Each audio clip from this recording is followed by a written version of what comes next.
तो भाइयों Indian fighter Owais Yakub की यहाँ पर फाइट बुक हो चुकी है बल्गेरियन फाइटर डेलियान जॉर्जिएव के अगेंस्ट। और इस वीडियो के अंदर मैं आप सबको बताऊंगा कौन सी अपकमिंग बड़ी फाइट है। ब्रेव कॉम्बैट फेडरेशन में फाइनली ओवेस याकूब को एक बहुत टफ और हाई लेवल अपोनेंट यहाँ पे मिला है। इस फाइट के बारे में भाइयों सारी डिटेल्स के बारे में बात करेंगे। साथ ही साथ भाइयों यूएफसी के लाइट वेट चैंपियन इलिया टुपुरिया ने अरमान सारूकियन को लेकर एक बहुत इंटरेस्टिंग स्टेटमेंट दिया है।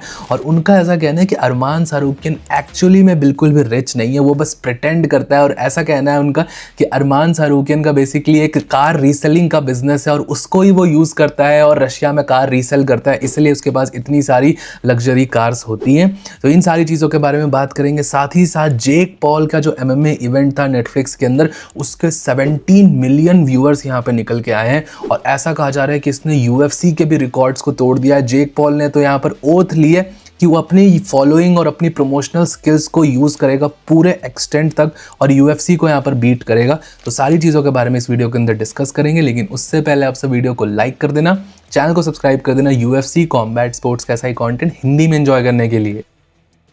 तो भाइयों सबसे पहले यहाँ पर डिस्कस करते हैं इंडियन फाइटर्स की कुछ बहुत बड़ी फाइट्स यहाँ पर अनाउंस हुई हैं जो कि आप सबको जाननी चाहिए। सबसे पहले अपने एमएमए फाइटर इंडिया के one of the rising MMA fighters Owais Yakub की यहाँ पे फाइट बुक हुई है बल्गेरियन फाइटर डेलियान जॉर्जिएव के अगेंस्ट। और ये भाइयों ब्रेव कॉम्बैट फेडरेशन के अंदर ये फाइट होने वाली है। 1 अगस्त को आप सबको ये फाइट देखने को मिलेगी और ये ऐसा माना जा रहा है इस टाइम पर one of the hardest fights है यहाँ पर ओवेस याकूब के लिए। अगर आप सबको नहीं पता, ओवेस याकूब अपने आप में ही एक इंडियन एमएमए फाइटर है और इस बार जो उनको अपोनेंट दिया गया है वो भी एक बहुत खतरनाक अपोनेंट है। डेलियान जॉर्जिएव ने यहाँ पर फॉर्मरली इलिया टुपुरिया यूएफसी के लाइट वेट चैंपियन के साथ भी ट्रेन कर रखा है। उसका ऐसा कहते हैं स्पारिंग पार्टनर था ये, तो आप समझ सकते हो इसके पास बहुत ज्यादा एक्सपीरियंस है। और तो और भाइयों international mix martial arts federation, जिसमें मोस्टली यहाँ पर सबसे बड़ी एमेच्योर एमएमए फाइट्स होती हैं, उसका ये 2 टाइम एमएमए चैंपियन भी रह चुका है भाइयों।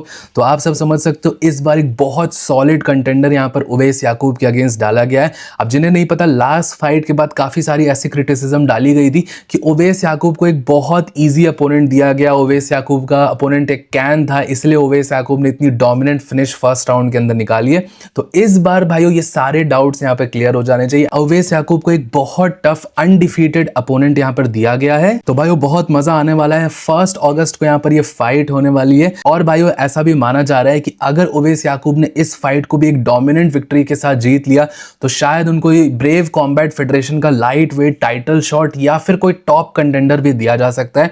तो बहुत सही अपॉर्चुनिटी है भाइयों अपने इंडियन एमएमए फाइटर के पास एक हिस्ट्री क्रिएट करने का और ब्रेव कॉम्बैट फेडरेशन के अंदर first light weight Indian champion यहाँ पे बनने का। बाकी भाइयों 1 अगस्त को ये फाइट होने वाली है और आप सब चाहते हो कि इस फाइट का एक डिटेल्ड एनालिसिस और ब्रेकडाउन वीडियो में बनाऊं तो आप सब मुझे नीचे कॉमेंट सेक्शन में बता देना। अब बात करते हैं भाइयों अपने इंडियन बॉक्सर नीरज गोयत के बारे में। इंडियन बॉक्सर नीरज गोयत की भी बॉक्सिंग फाइट यहां पर फिक्स हुई है और वो इस बार यहां पे फाइट करने वाले हैं 18 जून को मॉस्को में इवेंट होने वाला है भाइयों। और भाइयों रशिया में जाके रशियन बॉक्सर के अगेंस्ट फाइट ली है नीरज गोयत ने। तो भाइयों नीरज गोयत का बॉक्सिंग मैच होने वाला है मार्क उर्वानोव के अगेंस्ट 18 जून को। और भाइयों इंडियन बॉक्सिंग में फिलहाल इस तरीके के मैचअप्स कोई नहीं ले रहा है।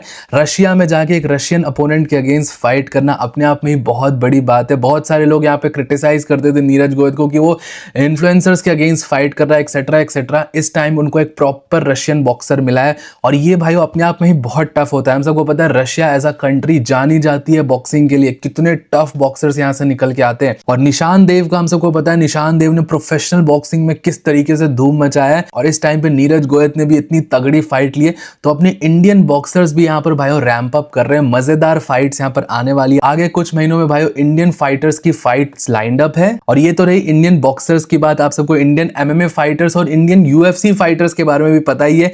मई 28-29 को यहाँ पर भाई रोड टू यूएफसी टूर्नामेंट होने वाला है। अपने इंडियन और नेपाल के यहाँ पे फाइटर्स फाइट करने वाले। यहाँ पर चुंगरेन कोरेन, रविंद्र धांत और पूजा तोमर यहाँ पर मई 28 और 29 को यहाँ पर फाइट करने वाले हैं यूएफसी के अंदर। तो भाइयों आप समझ सकते हो अगले 2 महीने यहाँ पर पूरी तरीके से एक्शन पैक्ड रहने वाले। इंटरनेशनल एमएमए फाइटर्स भी और अपने इंडियन फाइटर्स भी यहाँ पर पूरी तरीके से कंपीट करेंगे। बाकी भाइयों अगर आप सबको इंडियन फाइटर्स की इन फाइट्स के ऊपर एक डिटेल्ड वीडियो चाहिए, जैसा मैंने आप सबको बताया, एनालिसिस भी बता दूंगा, ब्रेकडाउन, सारी टाइमिंग वगैरह सब कुछ क्लियर कर दूंगा, तो जरूर से मुझे नीचे कमेंट सेक्शन में बताना, मैं आप सबको वहां पे अपडेट कर दूंगा। और अपने टेलीग्राम चैनल को जरूर से ज्वाइन कर लेना, बहुत सारी फाइट्स आने वाली है, बहुत सारे कंफ्यूजन्स रहते हैं, बहुत सारे डाउट्स रहते हैं, सारी चीजें टेलीग्राम चैनल पे क्लियर हो जाएंगी, तो जरूर से टेलीग्राम चैनल को ज्वाइन कर लेना, उसका लिंक आप सबको नीचे पिन कमेंट्स में मिल जाएगा। अब भाइयों बात करते हैं यहाँ पर यूएफसी के लाइट वेट चैंपियन इलिया टुपुरिया ने एक रीसेंट इंटरव्यू में एक बहुत इंटरेस्टिंग स्टेटमेंट दिया है।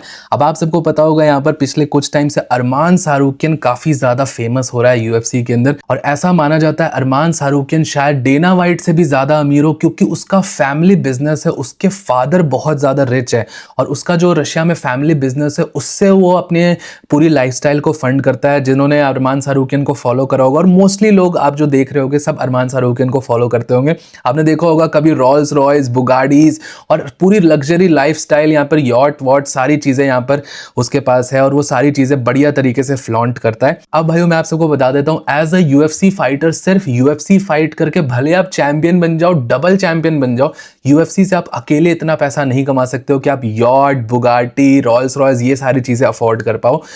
इलिया टुपुरिया खुद यहाँ पर एक डबल चैंपियन है, 2 टाइम चैंपियन है, लाइट वेट डिवीजन का, फेदर वेट डिवीजन का, काफी पॉपुलर भी है, बट स्टिल यहाँ पर वो सारी चीजें अफोर्ड नहीं कर सकता जो अरमान सारूकियन फिलहाल के लिए अफोर्ड कर रहा है। और इसीलिए इलिया टुपुरिया ने यहाँ पर एक बहुत इंटरेस्टिंग स्टेटमेंट दिया, और उसका ऐसा कहना है कि अरमान सारूकियन ये जो आप सबको लाइफस्टाइल दिखा रहा है, कार्स, बंगला और ये सारी यॉट वगैरह दिखा रहा है, ये सारी चीजें फेक है। ना अरमान सारूकियन रिच है, ना ही उसका फादर रिच है। अरमान सारूकियन बेसिकली हम सबके साथ एक गेम खेल रहा है, अरमान सारूकियन हम सबके माइंड्स को मैनिपुलेट कर रहा है, और ये फ्लॉन्ट कर रहा है, ये फ्लेक्स कर रहा है ये सारे कार्स वगैरह को। और इलिया टुपुरिया ने तो भाइयों ये भी बोल दिया कि ये सारी चीजें बस यहाँ पर अरमान सारूकियन इधर से कार्स खरीद रहा है वर्ल्ड से, और आप सबको दिखा रहा है, वीडियोस वगैरह बना रहा है, और रशिया में जाके इनको रीसेल कर देता है। क्योंकि भाई अगर आप सबको रशिया का बताऊं तो रशिया में मोस्टली चाइनीज कार्स और रशियन मेड कार्स ही बिकती हैं, और ये जो हाइपर कार्स होती हैं और जो ग्लोबल ब्रांड्स की कार्स हैं ये सारी फिलहाल रशिया में अवेलेबल नहीं है। तो रशिया में यही बिजनेस यहाँ पे अरमान सारूकियन कर रहा है, दुनिया भर से गाड़ियां खरीदता है, रॉल्स रॉयस, बुगाटीज वगैरह, और रशिया में जाके रीसेल कर रहा है। इलिया टुपुरिया का ऐसा कहना है कि अरमान सारूकियन ये कर रहा है। अब आई डोंट नो भाइयों इलिया टुपुरिया ये इन्फॉर्मेशन कहां से लेके आया कि अरमान सारूकियन की लाइफस्टाइल पूरी तरीके से फेक है और वो उतना रिच नहीं है जितना वो दिखाता है। बट भाइयों मुझे कहीं ना कहीं लगता है कि फिर भी उसके पास, अगर उसकी ये लाइफस्टाइल फेक भी है, हाँ ऐसा हो सकता है कि उसके पास सारी बुगाटीज वो जो दिखा रहा है वो ना हो उसके पास, लेकिन स्टिल भाइयों मुझे ऐसा लगता है कि अरमान सारूकियन एक्चुअली में बहुत फिल्दी रिच है। क्योंकि जिस तरीके से आप उसका सिर्फ ट्रैवलिंग पैटर्न देखो, कभी वो ब्राजील में होता है, कभी वो यूरोप में होता है, कभी एम्स्टर्डम के किसी पहाड़ में चढ़ के कुछ खा रहा होता है, फिर अगले दिन वो किसी इवेंट में पहुंचा हुआ होता है। ऐसा नहीं कि प्री रिकॉर्डेड वीडियोस है, सारी जगह लाइव इवेंट्स कर रहा है, लाइव स्ट्रीम कर रहा है। तो इसमें भाइयों बहुत खर्चा होता है, और ऐसे ट्रैवल करने में, सिर्फ ट्रैवल करने में ही बहुत ज्यादा पैसे खर्च हो जाते हैं। और एक यूएफसी फाइटर इतने बड़े कैमरा क्रू के साथ, पूरी पीआर टीम के साथ इतनी जगह डेली ट्रैवल कर रहा है, सिर्फ ट्रैवलिंग एक्सपेंस ही इतना ज्यादा हो जाएगा कि यूएफसी फाइटर सिर्फ अपनी यूएफसी अर्निंग से उसको यहाँ पे बेयर नहीं कर सकता है। तो अरमान सारूकियन के पास डेफिनेटली एक बहुत स्ट्रॉन्ग फाइनेंशियल बैकग्राउंड है, बहुत स्ट्रॉन्ग फाइनेंशियल बैकिंग है। अभी उसके फैमिली बिजनेस से आता है, उसके फादर रिच हैं, ये सारी चीजें तो हम सबको नहीं पता है, हम सब कॉमनर्स है भाई, हम सब कहाँ से पता लगा लेंगे। रशियन और रशिया के जो बिजनेस है उसको पता लगाना तो और भी ज्यादा मुश्किल होता है। बाकी भाइयों यहाँ पर ये जरूर पता है कि अगले महीने यहाँ पर इलिया टुपुरिया की एक बहुत इंटरेस्टिंग फाइट होने वाली है जस्टिन गेची से, तो उसको फिलहाल अपना फोकस सारा जस्टिन गेची पे रखना चाहिए, जस्टिन गेची को हराने पे फोकस करे। और अरमान सारूकियन नंबर 1 कंटेंडर और उसके अगेंस्ट उसकी फाइट होने वाली है। तो इस तरीके से यूएफसी का गेम प्लान बनेगा। कौन कितना रिच है ये मैटर नहीं करेगा ऑक्टागन के अंदर। आपका क्या ओपिनियन है इस बारे में, आप सब मुझे नीचे कमेंट सेक्शन में जरूर बताना। अब भाइयों बात करते हैं यहाँ पर नेटफ्लिक्स के एमएमए इवेंट के बारे में जो इस संडे हुआ था। आप सबको पता है रोंडा राउजी, जीना कैरानो के बीच में फाइट थी, फ्रांसिस एनगानो इसमें फाइट कर रहा था, फिर नेट डियाज, माइक पेरी की फाइट थी। बहुत ज्यादा बैंगर इवेंट था ओवरऑल। इसकी एज अ फाइट वाइज भी आप पूछो तो बहुत इंटरेस्टिंग इवेंट था। और इस इवेंट के बाद जेक पॉल ने बेसिकली ऐसा प्रण लिया है कि वो अपनी पूरी पावर के साथ यूएफसी से अब फाइट करने वाला है, अपने फॉलोअर्स की हेल्प से, और उसकी जो प्रमोशनल स्किल्स है उसको पूरी तरीके से यूज करके वो यूएफसी को यहाँ पर हराने वाला है प्रमोशंस के अंदर। मैंने आप सबको लास्ट वीडियो में बताया था एमएमए का जितना भी मार्केट है उसको 90% यूएफसी कंट्रोल करती है और उस मोनोपोली को ब्रेक करना चाहता है यहाँ पर जेक पॉल। अब मैंने बहुत बार आप सबको वीडियोस में बताया भाइयों, जेक पॉल को लोग सीरियसली नहीं लेते थे। आज से 4 साल 5 साल पहले उसको लोग सीरियसली नहीं लेते थे, लेकिन भाइयों 2026 में जेक पॉल को सीरियसली ना लेना, स्पेशली डेना वाइट जो कि यूएफसी का प्रेसिडेंट है, बहुत बड़ी गलती होगा। डेना वाइट भी फिलहाल के लिए जेक पॉल की बातों को पहले जैसा हवा में नहीं उड़ाता होगा। कितना भी भाइयों आप जेक पॉल को ट्रोल कर लो, यूट्यूबर बुला लो, फेक बॉक्सर बुला लो, लेकिन भाइयों एक चीज जो उसने बोला है, उसके पास जो प्रमोशनल एबिलिटी है वो बहुत ज्यादा उम्दा है। आप सब सोचो, उसकी जो आप सब बोलते हो फेक फाइट्स करता है, वो फेक बॉक्सिंग फाइट्स करता है, उसकी जो माइक टाइसन के साथ फाइट थी वो कितनी ज्यादा वायरल थी, किस लेवल पे पॉपुलैरिटी थी उस फाइट की, उसकी कोई लिमिट नहीं है। लिमिटलेस तरीके से वो फाइट्स को प्रमोट करता है और उन दोनों पॉल ब्रदर्स, लोगन पॉल और जेक पॉल, ये फाइट्स को बहुत अच्छी तरीके से सेल कर पाते हैं। ये बहुत अच्छे मार्केटर्स हैं और कहीं ना कहीं आप देखो तो बहुत ही ज्यादा क्लीन मार्केटिंग करते हैं, ना ही कभी किसी को उल्टा सीधा ट्रैश टॉकिंग, ना रिलीजन के ऊपर बोलना, ना किसी के पर्सनल लाइफ के ऊपर कुछ भी कमेंट करना। बहुत ही क्लीन मार्केटिंग, बस अपने आप को यहाँ पर ट्रैश टॉकिंग कर करके ये फाइट्स को सेल करवा देते हैं। और भाई जो जेक पॉल की कंपनी है मोस्ट वैल्यूएबल प्रमोशंस, उसमें भी कहीं ना कहीं नेटफ्लिक्स जैसे जाइंट, स्ट्रीमिंग जाइंट को कुछ ना कुछ तो पोटेंशियल दिखता है, तभी एमवीपी को यहाँ पर नेटफ्लिक्स के ऊपर इवेंट स्ट्रीम कराने देती है वो।